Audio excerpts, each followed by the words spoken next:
आप लोगों का फर्स्ट चैप्टर ओवर हो जाए, उसके बाद तुम्हारा टेस्ट लूँगी और तुम्हारा असाइनमेंट लेना मैंने।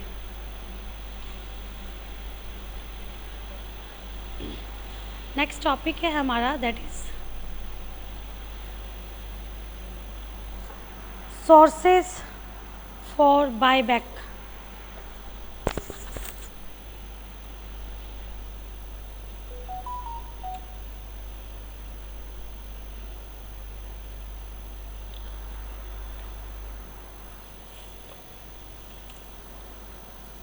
It can be from free reserves,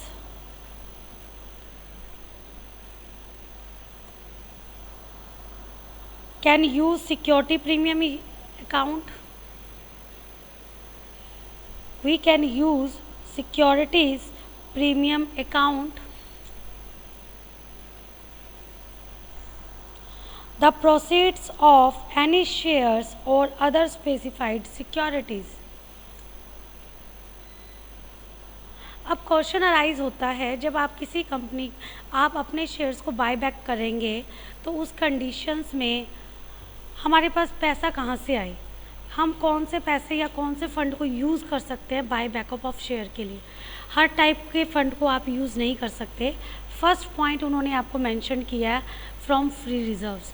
जो आपके फ्री रिज़र्व्स है, मतलब ऐसे रिज़र्व्स जिनको आप किसी भी पर्पज़ के लिए यूज़ कर सकते हो, दैट इज़ फ्री रिज़र्व्स। आप उस पैसे को यूज़ कर सकते हो किस चीज़ के लिए, आप उस पैसे को यूज़ कर सकते हो बाय बैक ऑफ शेयर करने के लिए। उसके अलावा we can use security premium account. अब आप सबको पता चल गया होगा सिक्योरिटी प्रीमियम अकाउंट क्या होता है। जब आप अपने शेयर्स को 100 रुपये के शेयर को 110 में या 100 से ज़्यादा प्राइस पे सोल्ड आउट करते हो तो वो आपका क्या होता है, सिक्योरिटी प्रीमियम। वो हमारा जो शेयर प्रीमियम है वो सिक्योरिटी प्रीमियम अकाउंट में चला जाता है। तो 100 रुपये का शेयर अगर आप 110 में सेल करें तो 10 रुपीज़ पर शेयर आपको प्रॉफिट हो रहा है।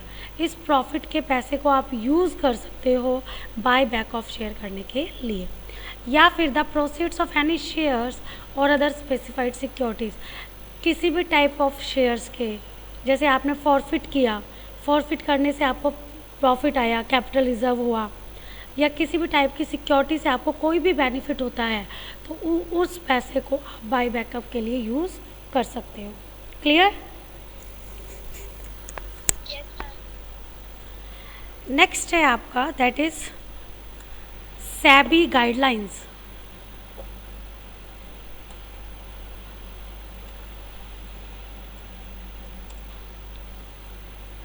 Buyback shall be permissible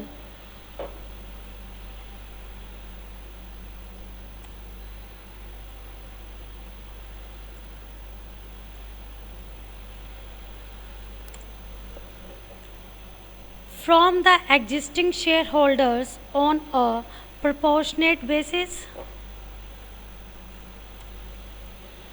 from the open market, or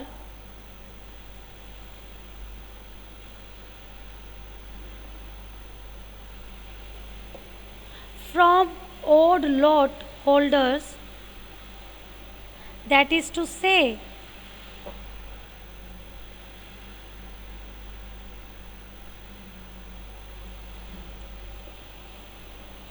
where the lot of share is smaller than tradable lot,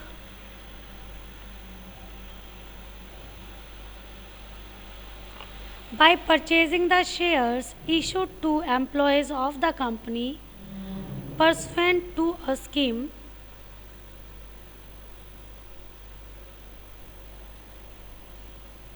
of stock option or sweet equity.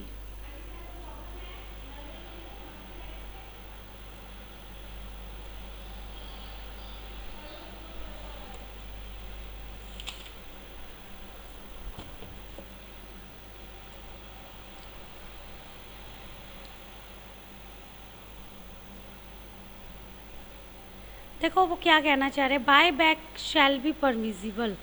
Buy back के लिए आपको परमिशन की ज़रूरत है और SEBI आपको वो परमिशन देगा।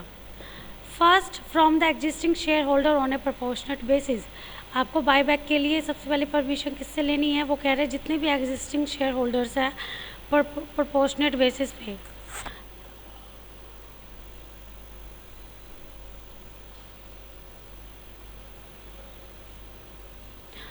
सेकंड वो कह रहा है फ्रॉम द ओपन मार्केट, आप ओपन मार्केट में किसी से भी, जितने भी शेयर होल्डर्स हैं उनसे परमिशन लेंगे। जब मेजॉरिटी ऑफ द लोग आपको कहते हैं कि आप बाय बैकअप कर लो तो आप कर सकते हो। From odd lot holder, that is to say where the lot of share is smaller than tradable lot.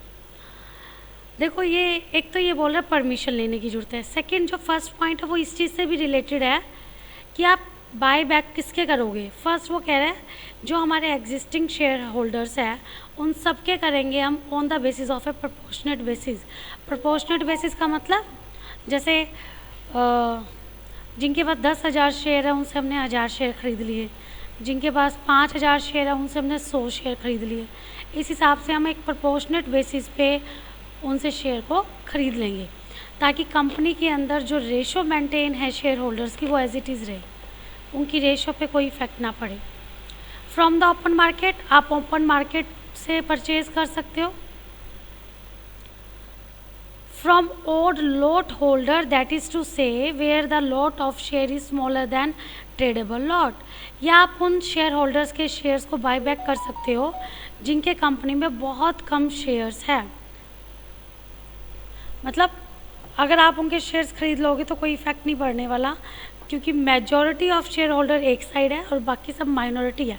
तो आपने क्या किया, माइनॉरिटी वाले शेयर्स होल्डर के शेयर्स को परचेज कर लिया। उसके बाद है by purchasing the shares issued to employees of the,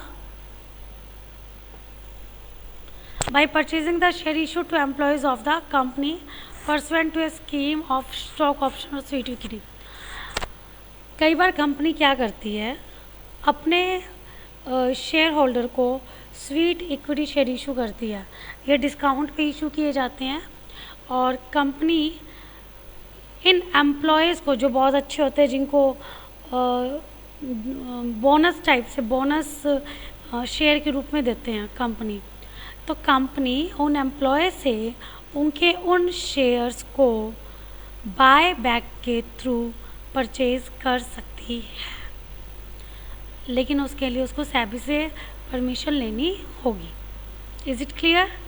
तो या तो वो एग्जिस्टिंग शेयर होल्डर की प्रोपोर्शनेट बना के ले ले, या ओपन मार्केट में जिससे मन करे उससे उसके शेयर खरीद ले जो रेडी है बेचने के लिए, या फिर जो माइनॉरिटी है उनसे उनके शेयर खरीद ले, या फिर जो कंपनी में एम्प्लॉयज़ है जिनको आपने कभी स्टॉक ऑप्शन या स्वीट इक्विटी शेयर इशू किए थे उन लोगों से शेयर को परचेज कर ले वापस। Is it clear? Yes ma'am. उसके बाद है सेकंड पॉइंट, बाय बैक की कर रहे हम।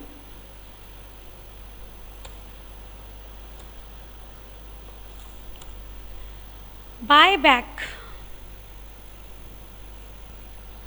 बैक थ्रू नेगोशिएटेड डील्स और थ्रू स्पॉट ट्रांजैक्शन और through private placement is not permitted.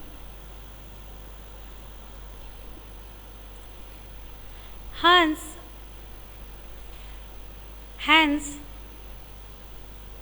a company is required to make a public announcement in at least one English national daily or one Hindi national daily and one regional language daily, all with wide circulation at the place where the registered office of the company is situated.